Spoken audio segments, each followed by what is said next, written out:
हम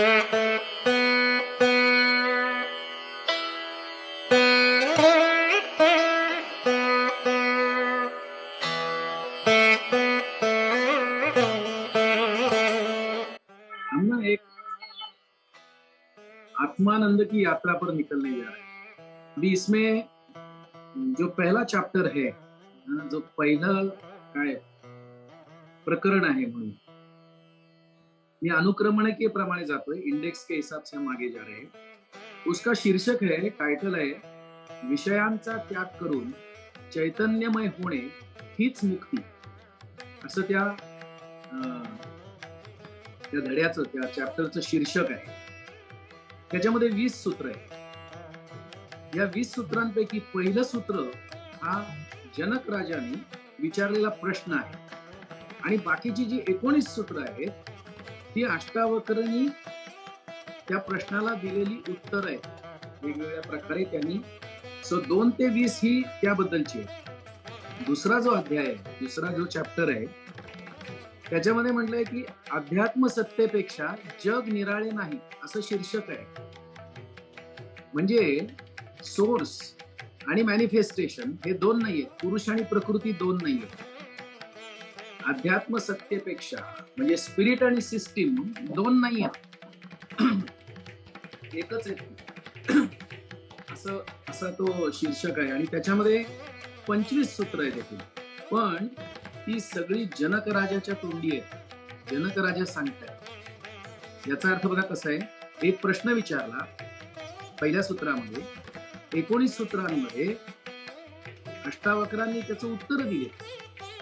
आता प्रश्न नाहीये, आता जनक राजा सांगतायत, त्यांचं वक्तव्य आहे, त्यांचं एक्सप्रेशन आहे, जे काही लक्षात आलं त्यांच्या, त्याचा परिणाम आहे। पहिली 19 सूत्र ऐकूनच जनक राजाला आत्मज्ञान प्राप्त झालंय आणि सर्व 25 सूत्र ही आत्मज्ञानाची अभिव्यक्ती आहे। बघा, एक प्रश्न विचारला जातो, त्याचं उत्तर दिली जातात आणि 19 सूत्र ऐकल्यानंतर त्या व्यक्तीला आत्मज्ञान होतं, म्हणजे त्याची तयारी केवढी झालेली असते जनक राजाची। हेच त्या भगवद्गीतेत जर जाऊन पाहिलं तर सारखे प्रश्न, शंका, कुशंका, श्रद्धा, अश्रद्धा, नुसता गोंधळ, विश्वरूप दर्शन दाखवलं। घाबरला बाबा तो शेवटी, भयापोटी स्वीकारलं का काय कोणास ठाऊक, त्यालाच माहिती। इथे मात्र तसं नाहीये चित्र। 19 सूत्रांमध्ये फक्त ऐकून श्रवण व्यवस्थित केलंय, 100% केलंय आणि आत्मज्ञान झालंय। आणि आत्मज्ञानाची अभिव्यक्ती ही त्या दुसऱ्या सेकंड चॅप्टरने आहे। आता तिसरं जे आहे ना, तिसरा 20 चॅप्टर है, इसमें 20 चॅप्टर है। तीसरा चॅप्टर है, त्याचं शीर्षक आहे, आत्मज्ञानामुळे आसक्ती नष्ट होते, आत्मज्ञान से अटैचमेंट खत्म हो जाती है। इसमें 14 सूत्र है, 14 सूत्र याच्यात आहे। अष्टावक्रांनी जनकाला विचारलेले प्रश्न आहेत। आता हे काय आहे, प्रश्नपत्रिका आहे ही। हा सगळा चॅप्टर हा प्रश्नपत्रिका आहे। जनकाला जे काही आत्मज्ञान झालंय ना, ते खरंच आहे का भ्रांती आहे? पण आत्मज्ञानाचा भ्रमही होऊ शकतो, भ्रम कसलाही होऊ शकतो। मला साक्षात्कार झालाय असा भ्रम होऊ शकतो, मी ज्ञानी झालोय असा भ्रम होऊ शकतो, मला सगळं कळतं हा भ्रम होऊ शकतो। पण मग ह्याला भ्रम झालाय का खरंच आत्मज्ञान झालाय, हे तपासण्यासाठी विचारलेले प्रश्न आहेत। ही 14 सूत्र आहे, ते आता तो चेक करतो, टीचर चेक करतोय की विद्यार्थ्याला बरोबर कळलाय ना, तो जे म्हणतोय ते बरोबर आहे ना। चौथा चॅप्टर आहे, चौथा धडा आहे, जगापासून योगी अलिप्त असतो, संसार से योगी ना अलग रहता है। मुझे तात्या कर्वे जी ने, जो संस्कृत टीचर थे ना यहाँ रायगढ़ में, उन्होंने एक बार बोला था कि अरे संसार संसार म्हणजे काय, पंचेंद्रिय हा संसार, ही पंचेंद्रिय आवरली ना कि संसार आवरला। ये बहुत बड़ी बात कही थी उन्होंने, समझने में मुझे 4-5 साल लगे। वो बात अलग है क्योंकि मेरी अवस्था जैसे यहाँ जनक राजा की वैसे नहीं थी, तो मुझे समझने में समय गया, लेकिन उस पर मैं अभ्यास करते रहा कि ये क्या बोल रहे हैं। जैसे गुरुजी ऋषि प्रभाकर ने एक बार कहा था, your only sadhana, if you are SSY teacher, your only sadhana is to forget yourself. अरे मुझे 11-12 साल लगे समझने में क्या गुरुजी बोल रहे हैं। ऐसे ना हर एक का स्पीड होता है, हर एक चित्त की एक अवस्था होती है। तो ये यहाँ 14 सूत्र में क्या हो रहा है कि एग्जामिनेशन पेपर दिया जा रहा है और आगे जनक राजा सॉल्व कर रहा है और उसका क्या आहे, जगापासून योगी अलिप्त राहतो. मग जगापासून म्हणजे काय, हे जग पंचेंद्रिय नसतील तर जग जाणवेल का आपल्याला. याचा अर्थ पंचेंद्रिया जर आपल्या ताब्यात आली तर आपण अलिप्त होऊ का. 6 सूत्र आहेत फक्त इथे, चौथ्या चॅप्टर मध्ये फक्त 6 सूत्र आहेत, पण ती उत्तर पत्रिका आहे. आन्सर्स गिवन बाय जनक राजा. पाचवा जो चॅप्टर आहे त्याच्यात शीर्षक आहे, शरीराच्या अभिमानाचा त्याग केल्यानेच मोक्ष प्राप्त होतो. शरीराचा त्याग केल्याने नाही, शरीराचा जो अभिमान आहे, ती अस्मिता आहे, त्याचा जर त्याग केला ना तर मोक्ष प्राप्त होतो. तेवढा मोठा शॉर्टकट सांगितले, पण आधी समजला तर पाहिजे. समजल्यानंतर अनुभव नंतर बोध. याच्यात अष्टावक्राच्या तोंडी 4 सूत्र आहेत फक्त. ही अष्टावक्र सांगते. जनक राजाची जी उत्तर ऐकली ना, ती जी उत्तर पत्रिका वाचली, पाहिली, तपासली, त्यामुळे अष्टावक्रांना खात्री झाली की राजा जनकाला आत्मज्ञान नक्की झालेलं आहे. म्हणून अष्टावक्रांनी जनक राजाच्या दुसऱ्या प्रश्नाकडे, दुसरी जी मागणी होती ना, म्हणजे मुक्तीची मागणी, मोक्षाची मागणी, पहिली होती आत्मज्ञानाची, ती पूर्ण झाली. त्याला आत्मज्ञान झाल्याची खात्री करून घेतली. आणि आता दुसरा त्याचा प्रश्न होता की मला मुक्ती कशी मिळेल, मोक्ष कसा मिळेल, असा जनक राजांचा प्रश्न आहे. त्याच्या उत्तराकडे आता ते वळतायत. पण केव्हा, आत्मज्ञान झाल्याची खात्री झाल्यानंतर. त्यामुळे मुक्ती किंवा मोक्ष हा टप्पा आत्मज्ञान झालेलं नसेल तर नाही. याचा अर्थ आत्म अज्ञान हे बंधनाचं कारण आहे का, असा आपण विचार करू शकतो. आणि मुक्ती किंवा मोक्ष कसा प्राप्त करून घ्यायचा याबाबत फक्त 4 सूत्र सांगितलेत त्यांनी. 4 सूत्रांमध्ये मुक्ती किंवा मोक्ष कसा प्राप्त करायचा हे अष्टावक्र जनक राजाला सांगतायत. हा 5वा चॅप्टर आहे, 5वा धडा आहे त्या पुस्तकात. आता 6वा. त्याचं शीर्षक आहे, आत्मा आकाशाप्रमाणे असून त्याचे ग्रहण किंवा त्याग संभवत नाही. आत्मा आकाशाप्रमाणे असून, आकाश हे सुद्धा स्थूलच आहे. आकाश हे सुद्धा मॅनिफेस्टेशन, व्यक्ताचाच भाग आहे. पण आपल्या स्थूल बुद्धीला, आपल्या मनबुद्धीला समजावं म्हणून आकाशाचं उदाहरण आहे. आत्मा आकाशाप्रमाणे असून त्याचे ग्रहण किंवा त्याग संभवत नहीं. उसको ना आप ले सकते हैं ना उसे छोड़ सकते हैं, वो है, बस इतना ही. ये जनक राजा का वक्तव्य है. इसमें 4 सूत्र है. ही जनक राजाची अभिव्यक्ती आहे. आणि हे कशामुळे झालाय, अष्टावक्रांनी जो उपदेश केला ना मागच्या चॅप्टर मध्ये, त्याचा हा परिणाम आहे. म्हणजे असा हा संवाद पुढे चाललाय, हा मागे रिव्हर्स नाही, बॉल सारखा पुढे चाललाय आणि पटकन संपून गेलाय. फार गोळ नाही घालायला. 700 श्लोकांची गरज नाही पडलेली, 297 मध्ये काम झालंय. एवढा फरक आहे. 7वा चॅप्टर आहे. आत्मा असीम महासागराप्रमाणे असून जग हे त्यात निर्माण होणाऱ्या लाटेप्रमाणे आहे. आत्मा असीम महासागर है और ये पूरा जो विश्व है. आता जग म्हणजे काय, तर आपल्या मानवी मनबुद्धीला जग म्हणजे फार तर भारत वाटेल, अगदी ताण दिला तर पृथ्वी वाटेल. पण इथे जग शब्दाचा इतका छोटा अर्थ नाही असू शकत. हे सगळं अस्तित्व, हे सगळं ब्रह्मांड, दिस ऑल मॅनिफेस्टेशन, हे सगळं जे आहे ना, ते केवळ एका लाटेप्रमाणे आहे.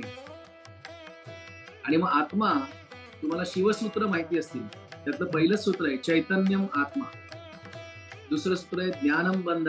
त्या चैतन्याला, हे सर्वत्र पसरलेलं आहे, त्याला स्वतःच्या असण्याची जाणीव होते, हाच बंध आहे, आयएमनेस. सो इम्पर्सनल कॉन्शियसनेस और impersonal awareness becomes aware of itself, and for awareness to happen, दोनची गरज. तुम्ही कशाची जाणीव होऊ शकते, तर द्वैतात जाणीव असते, अद्वैतामध्ये जाणीव पण असते. जाणीव आणि नेणीव दोन्ही ऍबसेंट आहेत तिथे. ती अवस्था आहे. आत्मा असीम महासागराप्रमाणे असून जग हे त्यात निर्माण होणाऱ्या लाटेप्रमाणे नुसती एक लाट आहे अख्खं जग ही. याच्यामध्ये 5 सूत्र आहेत आणि ही जनक राजांचीच अभिव्यक्ती आहे. किती पटकन कळतंय त्यांना आणि लगेच लगेच पुढे जात आहेत. म्हणजे तुमची तयारी काय असेल? इंधन तयार आहे, नुसती ठिणगी पडली आणि भडका उडालाय लगेच. आपण जो सकाळी अर्धा तास देतोय ना, कारण अर्धा तास पुरण्यासारखा नाहीये, पण आपलं एक मनाचं समाधान काहीतरी केलं, कारण कर्तेपणाचा भाव आहे, मी केल्याने होणार आहे असं पण वाटतंय. आणि अष्टावक्र म्हणतात कर्तेपणाचा भाव म्हणजे स्नेक बाईट, सर्पदंश आहे, पण तो कळला पाहिजे ना सर्पदंश आहे. मग तो कळतो हळूहळू आपल्याला. जसे आपण पुढे जाऊ ना, हे सगळं कर्ण गळून पडून जात. ते पूर्ण गळून पडलं की अष्टावक्र गीतेमध्ये प्रवेश सुरू होतो. 7वं प्रकरण जे आहे हे 8वं प्रकरण, त्याचं शीर्षक आहे बंधन आणि मोक्ष यांचे कारण मन आहे. इथे 4 सूत्र आहेत, हे अष्टावक्र सांगतायत. म्हणजे आता इनपुट चाललंय आणि जे इनपुट दिलं जात आहे जनक राजांना, त्यातनं काही आउटपुट येत, त्या बॉडी माइंड इन्स्ट्रुमेंट मधनं काही अभिव्यक्त होत. ते जे अभिव्यक्त होत आहे ते बरोबर आहे ना याची खात्री करून घेतली जाते आणि ते बरोबर असल्याची खात्री झाल्यामुळे फर्दर इनपुट दिलं जातं. आता इथे हायर स्टडीज सुरू झाला. आता बेसिक एज्युकेशन जनक राजांचं पूर्ण झालंय आणि म्हणून आता अष्टावक्रांनी त्याला हायर एज्युकेशनच्या दिशेने हायरली काय पुढील गोष्टी त्यांना सांगायला सुरुवात केली. 4 सूत्र आहेत तिथे. बंधन आणि मोक्ष याचे कारण मन आहे. काय असेल नक्की याचा अर्थ? आपल्यालाच विचारावं लागेल की मनामुळेच बंधन आहे आणि मनामुळेच मोक्ष आहे आणि मनाच्या पलीकडे जाणं शक्य आहे का? आणि मनातीत जर झालो, मनाच्या पलीकडे गेलो, तर मग तिथे मोक्ष पण नसेल आणि बंधन पण नसेल. निर्वाण षटक आहे का परत? त्याच्यात तो आहे ना, न मोक्ष न बंध हा. ते मला मोक्ष पण नाही. काय ते वाक्य काय निर्वाण षटक? हा, न मुक्तीर्न बंध. ती मुक्ती आणि बंधन कशामुळे? तर इथे म्हणतात मन. त्यामुळे माइंड बद्दल सिगमंड फ्राइडने काय सांगितलं असेल, गुरुजीएफनी काय सांगितलं असेल, त्यापेक्षा जबरदस्त अष्टावक्रांनी सांगितलं. सगळे सो कॉल्ड सायकोलॉजिस्ट, काय सायकोथेरपिस्ट यांनी एकदा अष्टावक्र गीतेतनं जाऊन यायचं. अल्टिमेट गोष्टी आहे तिथे दडलेल्या. त्यामुळे ते मी दुसऱ्यांच्या मनावर ट्रीटमेंट करतो, हा कर्तेपणाचा भाव गळून पडेल आणि तुमच्या उपस्थितीमध्येच ट्रीटमेंट व्हायला लागेल. वेगळी ट्रीटमेंट द्यावी नाही लागेल. 9वं जे प्रकरण आहे त्याचं शीर्षक आहे जगाबद्दल उदासीन वृत्ती धारण करून, जगाबद्दल उदासीन वृत्ती धारण करून स्वतःचे ज्ञान करून घेणे म्हणजे मोक्ष. पण उदासीन हा शब्द ना नीट समजून घ्यायचा तर दासबोध वाचावा बरं. हा उदासीन म्हणजे औदासीन्य, नर्वसनेस असा नाहीये, असा नाहीये तो शब्द. त्याचा अर्थ खूप छान आहे आणि तो दासबोधामध्ये खूपच छान सांगतो. इथे 8 सूत्र आहेत आणि हे अष्टावक्र बोलतात. आता हायर स्टडीज चालू झालाय ना, हायर इनपुट देणं सुरू झालंय. आता मोक्षाबद्दल काहीतरी सांग. आत्मज्ञानाबद्दल झालं बरं का. 3 ज्या गोष्टी मागितल्या होत्या, आत्मज्ञान कसं होईल, मोक्ष मुक्ती कशी प्राप्त करता येते आणि वैराग्य कसं प्राप्त होऊ शकतं, या 3 प्रश्नांपैकी आता दुसरीकडे आपण आलोय. हायर स्टडीज सुरू झालाय आता मोक्षाबद्दल आहे. व्हॉट इज मोक्ष? 8 सूत्र अष्टावक्रांच्या तोंडी. 10वं जे प्रकरण आहे, 10th चॅप्टर आहे, त्याचं शीर्षक आहे तृष्णा हेच बंधन आहे. प्यास जो है ना यही बंधन है. वैराग्यपूर्वक तृष्णा त्याग हीच मुक्ती आहे. नाउ ही इज डिफाइनिंग मोक्ष मुक्ती. आता आधी काय सांगितलंय? जगाबद्दल उदासीन वृत्ती धारण करून स्वतःचे ज्ञान करून घेणे म्हणजे मोक्ष, ही एक व्याख्या सांगितली. आणि ह्याचं कारण काय आहे? मोक्ष आणि बंधनाचं मन सांगितलं. म्हणजे मनाबद्दल 4 सूत्र, मग मोक्षाबद्दलची 8 सूत्र आणि आता ते सांगतायत 8 सूत्र आहेत अष्टावक्रांच्या तोंडी मुक्तीची व्याख्या केली गेली. तिथे ते म्हणतात तृष्णा हेच बंधन आहे, वैराग्यपूर्वक तृष्णात्याग हीच मुक्ती आहे. आपण या सगळ्या सूत्रांमध्ये जाणार आहोत, फार बारकाईने अभ्यास करणार आहोत. त्यामुळे आता सगळं समजलं पाहिजे गरज नाही. आपण फक्त एक प्रदक्षिणा घालून येतोय अष्टावक्र गीतेला, की आतमध्ये काय काय आहे या मंदिरामध्ये. 11वं प्रकरण आहे, स्वतःचे चैतन्य स्वरूप ओळखणे हीच मुक्ती आहे. अगेन अष्टावक्र इज डिफायनिंग मुक्ती. म्हणजे आता आत्मज्ञानाबद्दलचे प्रश्न उत्तर संपले, मुक्तीबद्दलचे चालले. 8 सूत्र आहेत अष्टावक्र सांगते. आधी 8 सूत्र आहेत, तिथे त्यांनी मुक्ती बद्दल सांगितलं. परत त्याच्या आधी पण मोक्ष, 24 सूत्र झाली इथे. त्याच्यानंतर 12वं प्रकरण आहे, स्वरूप होणे हीच आदर्श स्थिती आहे, असं शीर्षक आहे. त्याच्यामध्ये 8 सूत्र आहेत. पण आता ही जनक राजांची एक्सप्रेशन आहे. आत्मज्ञानाने प्राप्त झालेल्या मुक्तीचं तो वर्णन करतोय. म्हणजे काय झालं, 24 सूत्र ऐकली आणि मुक्तीचा अनुभूती लगेच आली. आता ती जी मुक्तीची अनुभूती आहे, त्या मुक्तीच्या अनुभूतीची अभिव्यक्ती जनक राजाच्या तोंडी आहे. 8 सूत्र आहेत. आत्मज्ञानाने प्राप्त झालेल्या मुक्तीचं वर्णन आहे बरं का. हे दिलेलं स्वातंत्र्य नाहीये कोणी, हे प्राप्त झालेलं स्वातंत्र्य आहे आत्मज्ञानामुळे. आणि आत्मज्ञानासाठी लागणारी अट त्यांनी पूर्ण केली, कारण त्यांची तयारी पण होती. आणि त्याचा परिणाम म्हणून ते मुक्तीच्या दिशेने पण गेलेत. आणि काय मुक्ती आहे ते सांगतात. 13वं प्रकरण आहे, हे पुन्हा जनक राजा सांगतायत. हे मुक्तीबद्दलची एक्सप्रेशन्स आहेत. इथे गोडवा काय माहितीये का, इथे शंका कुशंका नाहीच आहे ह्या अष्टावक्र गीतेमध्ये. सांगणारा सांगतोय, 100% श्रवण मनन चिंतन निजध्यास आपोआप घडतोय आणि त्याची अभिव्यक्ती लगेच सुरू होते. हे युनिक आहे, युनिक. काय सामर्थ्य असेल, काय तयारी असेल जनक राजाची किंवा अष्टावक्रांची. म्हणजे असं जसं अष्टावक्र गीतेत आपण जाऊ ना, ऐकता ऐकता समाधी लागायची वेळ, शांत बसावंसं वाटतं, पुढे जाऊच नाही. हे सूत्र नाही कळलं तर अजून पुढे जाऊन करू काय असं होतं. कारण कळणं म्हणजे अंडरस्टँडिंग, एक्सपिरियन्स आणि रिअलायझेशन, म्हणजे म्हणायचं बोध झाला. आत्मबोध झाल्यानेच कर्मबंधनातून मुक्ती मिळते. पुन्हा जनक राजाच सांगतायत, 7 सूत्र आहेत, मुक्तीबद्दलची एक्सप्रेशन्स आहेत. 14वं प्रकरण आहे, पुन्हा जनक राजाच सांगतात, साक्षी पुरुषाचे ज्ञान झाल्यावर मुक्तीची चिंता नष्ट होते. साक्षी पुरुषाचे ज्ञान झाल्यावर मुक्तीची चिंता नष्ट होते. 4 सूत्र जनक राजा. बघा कसं झालंय, 24 सूत्र आहेत अष्टावक्रांची आणि त्याच्यानंतर जनक राजांची एक्सप्रेशन आहे. आता ही मुक्तीची एक्सप्रेशन. 15वा चॅप्टर आहे, भोगाची अभिलाषा असणाऱ्यांसाठी हा तत्वबोध त्याज्य आहे. इथे आता आपल्याला स्वतःकडे बघायला लागणार आहे. ज्यांना भोगाची अभिलाषा आहे ना, ऍक्च्युली भोगाबद्दल तर असं आहे, भोगणारच भोगला जात असतो, पण हे कळायला जरा वेळ जातो. तर भोगाची अभिलाषा असणाऱ्यांसाठी हा तत्वबोध त्याज्य आहे. या मार्गाला येऊच नका ते म्हणजे. हा तुमच्यासाठी नाहीच. जर तुम्हाला भोग भोग भोग भोग सारखं हे पाहिजे ते पाहिजे ते पाहिजे, त्यांच्याकरता नाही. त्यामुळे अर्जुनाकरता अष्टावक्र गीता नाही, जनक राजाकरता अष्टावक्र. त्यामुळे आपण जो गृहपाठ दिलाय ना, मला माझ्या उर्वरित जीवनात नक्की काय हवंय, इथे आपल्याला कळणार आहे की अष्टावक्र गीता ही आपल्याकरता एंटरटेनमेंट ठरेल, एज्युकेशन ठरेल का एनलायटनमेंट ठरेल. हे 3 ई आहेत. एंटरटेनमेंट, अरे वा छान मजा आली होता, एखादा ग्रंथ वाचल्याचा आनंद, बौद्धिक आनंद मिळाला, पण ती एंटरटेनमेंट होती का? का जीवन बदललं?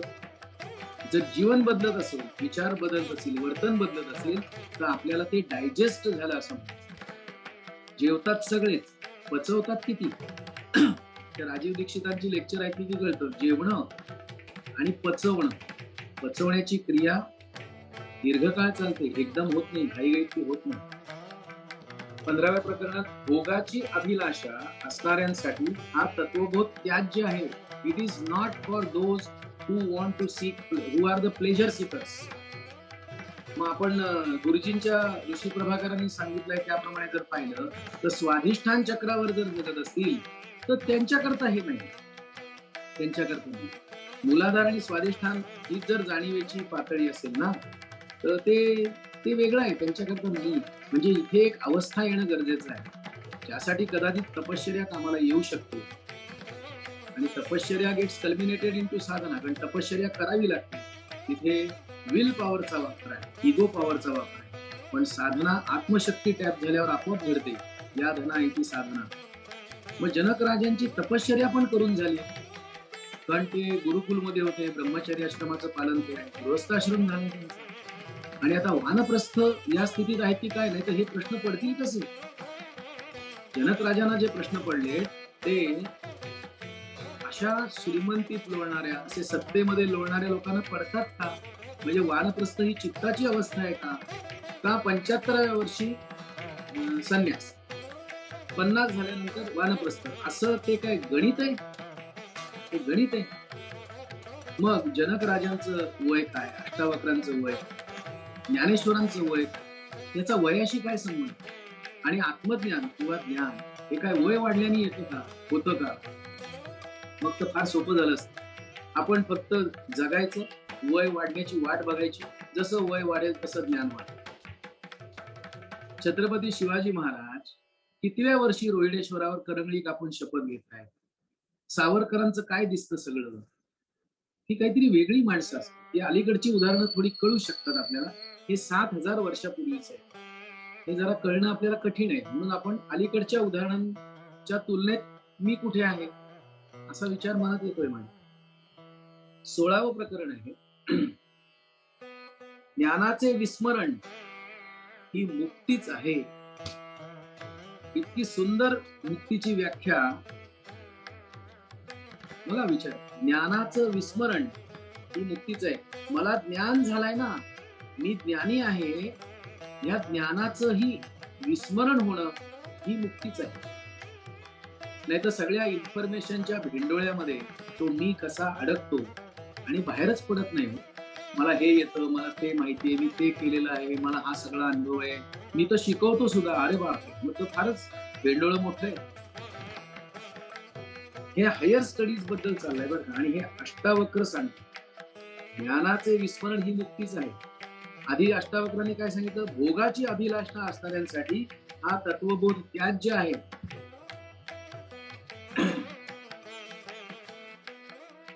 16व्या प्रकरणामध्ये 10 सूत्र आहेत अष्टावक्रांच्या तोंडी. आता 17वं प्रकरण आहे. एकूण 20 प्रकरण आहे. अजून 3 प्रकरणांकडे आपण जाणार. 17व्या प्रकरणामध्ये त्याचं शीर्षक आहे, तत्वज्ञानाचा अधिकार निराकांक्षी माणसाला असतो. कुठली आकांक्षा नसेल, डिझायरलेसनेस, अशी जी स्थिती येते ना, त्याला तत्वज्ञानाचा अधिकार प्राप्त होतो. मग तत्व काय आहे? आत्मतत्व म्हणू आपण. याच्यात 20 सूत्र आहेत, अष्टावक्रांच्या तोंडी आहेत. इथे eligibility criteria, who is eligible for आत्मज्ञान, मुक्ती आणि वैराग्य. निराकांक्ष, डिझायरलेस स्टेट ऑफ चित्त. इच्छा निर्माण होत नाही, बायोलॉजिकल इच्छा निर्माण होत, म्हणजे त्या बॉडी माइंड इन्स्ट्रुमेंट मधनं डिझायर निर्माण होतात, पण त्या डिझायर इगोशी रिलेटेड, मीशी रिलेटेड नसतात. मग आता पसायदान ज्ञानेश्वरांनी मागितले, ते सुद्धा मागितलंच आहे ना. मग ती आकांक्षा आहे का, ती इच्छा आहे का, ते स्वतःसाठी काही आहे का? मग व्यष्टीभूत इच्छा आकांक्षा आणि समष्टीभूत इच्छा आकांक्षा याच्यात काही फरक आहे का, असा आपला आपण विचार करू शकतो. इथे पुन्हा अष्टावक्रच आहेत आणि 20 सूत्र आहेत. आणि याच्यानंतर 18वं जे प्रकरण आहे, हे अष्टावक्र गीतेतलं अल्टिमेट गोष्ट आहे. अल्टिमेट 18वं प्रकरण, 18th चॅप्टर. बघा 18 आकडाच येतोय त्या भगवद्गीतेमध्ये, पण 18च. सैन्य पण 18 औक्षणीच. मगाशी मुद्दे आपले झाले ते पण 18च. आणि आता अगेन हिअर 18वं सूत्र आहे. या एकाच प्रकरणामध्ये 100 श्लोक आहेत, 100. आणि हे सगळे अष्टावक्रांच्या तोंडी आहेत. अष्टावक्र सांगतायत. या 100 श्लोक कशाबद्दल आहेत? तर मुक्तीबद्दल नाहीये, आत्मज्ञानाबद्दल नाहीये, आता बोधाबद्दल आहे. Realization, understanding, experiencing, realization. Realization बद्दलचे हे 100. आणि याला आत्मज्ञान शतक असंही नाव आहे. म्हणजे अष्टावक्र गीतेतला हा जो चॅप्टर आहे ना, 18वा चॅप्टर, हा अल्टिमेट पण हा अल्टिमेट चॅप्टर जर आपल्याला कळायला हवा असेल तर आपल्याला पूर्वतयारी आवश्यक आहे. म्हणजे पहिल्या चॅप्टर्सचा नीट आपल्याकडनं अभ्यास घडणं. हे जर घडलं तर ही 100 सूत्र जी आहेत, हा कसा आहे माहितीये का, याला दीक्षांत समारंभ म्हणूया. आता नाव this is something like convocation ceremony. मग आता जनक राजाला डिग्री द्यायची, प्रदान करायची. मग तिथे काय आहे, रिअलायझेशन झाल्याशिवाय डिग्री नाहीये. विदाउट रिअलायझेशन डिग्री नाहीये. अंडरस्टँडिंग वर डिग्री मिळते मॅकॉले सिस्टीम प्रमाणे. अंडरस्टँडिंग पण नसतं, नुसतं रिप्रोड्यूस करायचं आणि डिग्री मिळते. एक्सपिरियन्स नाही. तिथे मात्र रिअलायझेशन नंतर दीक्षांत समारंभ होतोय आणि तिथे 100 सूत्र आहे, श्लोक नाहीत. भगवद्गीतेमध्ये श्लोक आहे, तिथे सूत्र आहे. पतंजलींची सूत्र आहे, तसं इथे पण आहे. वेदांमध्ये काय आहे, तर वेदांमध्ये मंत्र आहेत, ऋचा आहेत. मग मंत्र आणि ऋचा म्हणजे काय, श्लोक म्हणजे काय, सूत्र म्हणजे काय, याच्यावर विद्यमांना मी नंतर रिक्वेस्ट करणार आहे. जर शक्य असेल तर, काल आमची चर्चा झाली होती, त्यांना म्हटलं मला हा असं काहीतरी जाणवतंय, म्हटलं श्लोक, मंत्र, ऋचा, आपण त्यांच्याकडनं ऐकूया.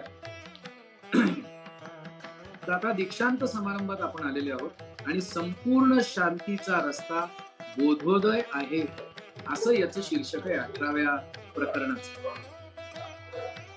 कम्प्लीट पीस म्हणजे काय, रमेश बालसेकरांच्या भाषेत बोलायचं झालं तर to be at peace and comfort with myself, to be at total peace and comfort with rest of the world or others. ही जी अवस्था आहे त्याला बोधोदय, बोधाचा उदय, रिअलायझेशन का राईज होणार, असं ते म्हणलंय. संपूर्ण शांतीचा रस्ता बोधोदय, म्हणजे बोधोदयानंतर संपूर्ण शांतीच्या रस्त्यावर मार्गक्रमणा सुरू होते.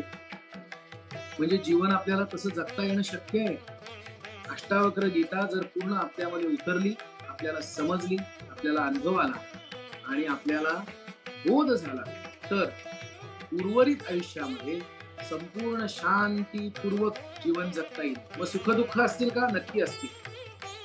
चांगले वाईट प्रसंग येतील का, नक्की येतील. पण शांती ढळणार नाही.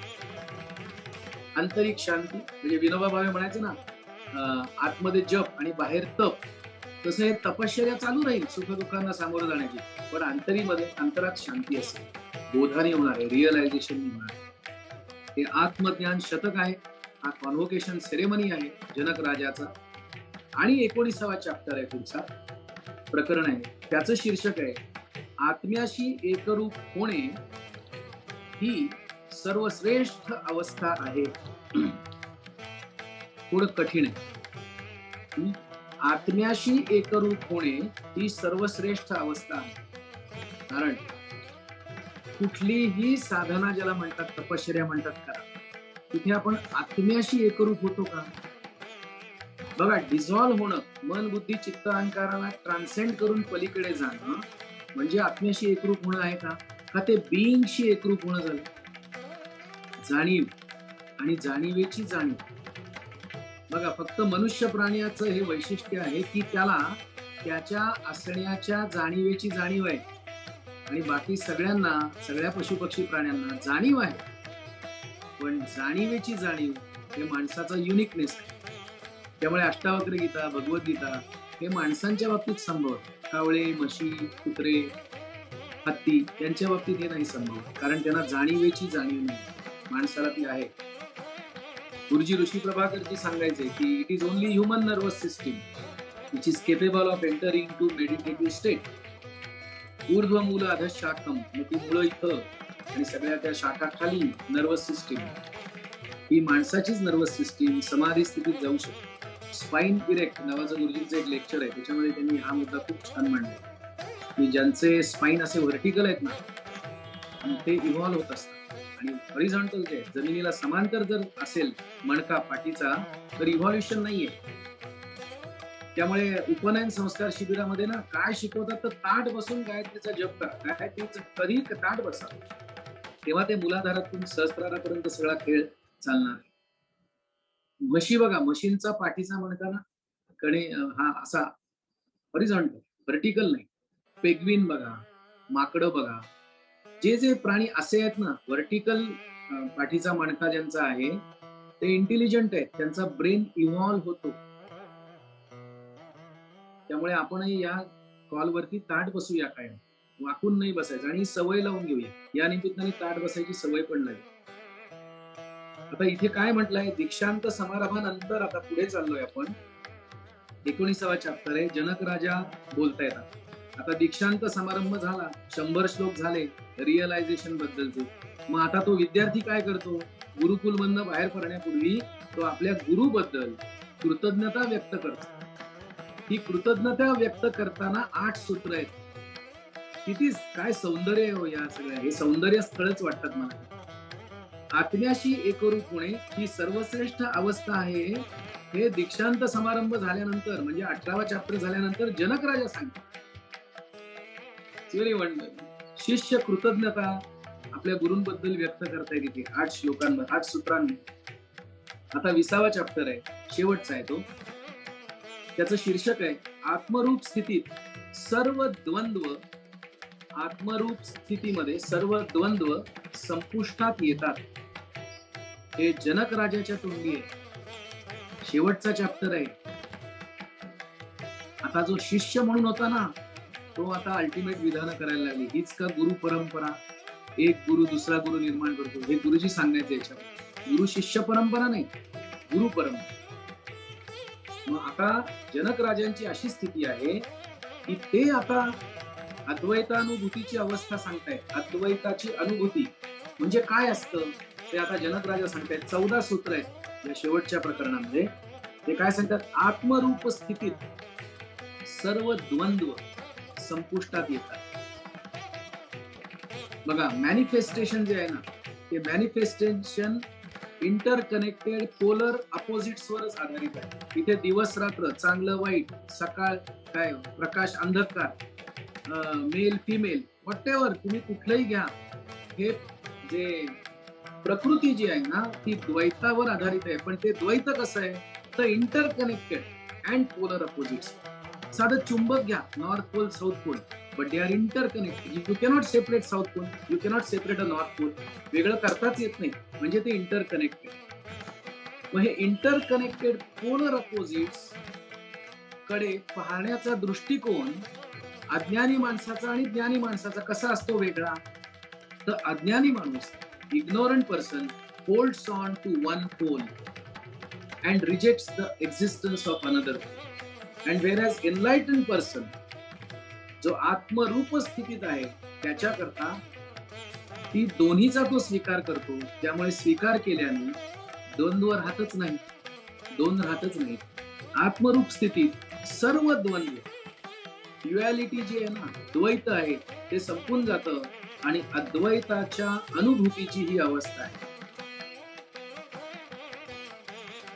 असं काहीतरी हे सौंदर्य या सगळ्या 20 प्रकरणांमध्ये. आणि शेवटचा मुद्दा आहे त्यातला, याच्या नंतरचं जे राजाचं जगणं आहे, जनक राजाचं जगणं, एक तर तो 3 दिवस तिथेच, मग त्याला दरबारातील लोक न्यायला आली, अष्टावक्रांनी सांगितलं जा घरी वगैरे, आता राज्य कर. मग पुढचं सगळं जगणं जनक राजांचं कसं आहे, तर आत्मज्ञान झालंय, मुक्ती किंवा मोक्ष मिळालेला आहे आणि वैराग्य स्थिती आहे, म्हणजे अत्यंत तृप्तीची अवस्था आहे. या तृप्तीच्या अवस्थेची अभिव्यक्ती, एक्सप्रेशन ऑफ कंटेंटमेंट विदिन, असं नंतर त्यांनी राज्य केलंय. पुढचं जीवन सगळं त्यांचं असं आहे. म्हणजे गुरु जीवनात आला की कसं बदलतं. मला नेहमी आठवतं की एक हिटलरचं उदाहरण घ्या आणि छत्रपती शिवाजी महाराजांचं उदाहरण घ्या. हिटलरला गुरु नव्हते, त्यामुळे काय झालं बघा, ऍटॉम बॉम्ब झाला. आणि छत्रपती शिवाजी महाराजांना गुरु होते, त्यामुळे ऍटॉमिक रिएक्टर झाला आणि हिंदवी स्वराज्याची स्थापना झाली. हे गुरुचं महत्व आहे जीवनात. मग इथे पण काय घडलंय, तर ह्या जनक राजाला ज्याचं इंधन तयार होतं, ठिणगी पडली, भडका उडाला आणि तो भडका पुढे काय झालाय त्याचं, तर ऍटॉम बॉम्ब नाही झाला, ऍटॉमिक रिएक्टर झाला, त्याचा इतरांना उपयोग व्हायला लागला. असं राज्य त्यांनी केलंय. मग या पुढचं राजाचं जगणं कसं आहे, तर वैराग्यपूर्ण आहे, वैराग्यशील आहे, वैराग्याची अभिव्यक्ती म्हणून आहे, म्हणजे तृप्तीची अभिव्यक्ती, एक्सप्रेशन ऑफ फुलनेस विदिन. मला गुरुजींचा कर्मयोग नावाचा क्लास आठवतो. SSY मधला क्लास आहे तो. त्यामुळे कर्मयोगासाठी 3 कंडिशन आहेत असं गुरुजी खूप छान नेमकेपणाने मांडणं हे गुरुजींचं वैशिष्ट्य, सूत्रच सगळं. First, physical fitness. तुमच्याकडे शारीरिक फिटनेस आवश्यक आहे. दुसरं, काम अँड फोकस्ड माइंड. मन शांत आणि एकाग्र असलं पाहिजे. आणि तिसरं जे गुरुजींनी सांगितलंय ते फार भारी आहे. तेव्हा कर्मयोग घडतो. ते म्हणजे आंतरिक तृप्ती, कंटेंटमेंट विदिन. हा ट्रायो जेव्हा जेव्हा एकत्र येतो ना, त्यावेळेला तुम्ही कर्मयोगी म्हणजे मुक्त झालेलेच असतात. मुक्तच असतात. शरीर संपदा नीट असेल, मन शांत एकाग्र असावं आणि आंतरिक तृप्ती असावी. हे पाहिजे, ते पाहिजे, ते पाहिजे. ही जी भीकमागीगिरी आहे ना चित्ताची, ती नाही पाहिजे. कारण जे जे हवं आहे ते सगळं आतमध्येच आहे. उगाच बाहेर धावतोय. ते आपल्याकडे म्हणतात ना, अंतरीच तुझ्या आनंदाची गंगा, देवळात दंगा कशासाठी. कदाचित आपल्याला अष्टावक्र गीता या आनंदाच्या गंगेत डुबायला शिकवेल, स्नान करायला शिकवेल, अंतरी जायला शिकवेल. पण त्यासाठी आपण आपला 100% सहभाग, जे काही सूचना दिल्या जातात त्याचं संपूर्ण पालन आणि सतत स्वतःचं निरीक्षण करणं, स्वतःच्या विचारांचं, स्वतःच्या निर्णयांचं, स्वतःच्या वर्तनाचं हे लागेल. आणि त्यासाठी जर गृहपाठ नियमित केला आणि छोट्या छोट्या काही गोष्टी केल्या तर शरीराची तयारी होईल, मनाची तयारी होईल, बुद्धीची तयारी होईल आणि कदाचित शरीर, मन, बुद्धी, चित्त, अहंकाराच्या पलीकडे जाऊन जे आत्मतत्व आहे त्यामध्ये आपण स्थित होऊ. आणि त्याचा परिणाम असेल तर सर्व द्वंद्व, सगळ्या ड्युअलिझम नष्ट झालेला असेल. हीच अद्वैत अनुभूती आपल्या सगळ्यांना या आनंद यात्रेमध्ये, या ज्ञान यज्ञामध्ये प्राप्त व्हावी, अशी अष्टावक्र, जनक राजा, भगवान श्रीकृष्ण, गुरुजी ऋषी प्रभाकर, तात्या कर्वे, दत्ते गुरुजी, सुहासजी, जगदीशजी, दिलीपजी, अहो किती नावं घ्यायची, विनायकजी, रमेश पालसेकर, निसर्गदत्त महाराज, तुम्ही सर्वजण, या सगळ्यांच्या चरणी प्रार्थना. आणि आजचा कॉल आपण इथे थांबूया.